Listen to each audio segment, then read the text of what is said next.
अब ईगो किसी आदमी का बहुत जबरदस्त बड़ा होता है। अब उसके अनेक तरीके हैं, आपसे मैंने पहले ही बताया।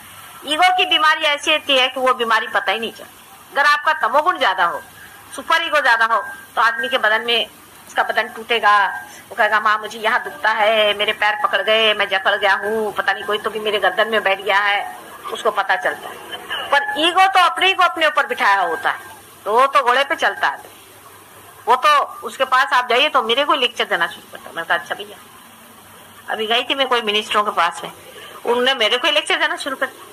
इधर आप लोग का प्रोग्राम होने वाला, तो उन्हीं का मैं लेक्चर अभिभूत सुनती रही। मैंने कहा वाह भाई वाह, ये रोज लेक्चर देते हैं, अभी इनको एक मैं ही चाहिए थी लेक्चर सुनाने के लिए।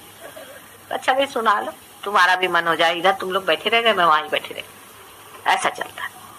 इसलिए ईगो ऐसी चीज है, इसको अहंकार एक बार हो जाए, उसको समझाना बहुत मुश्किल होता है।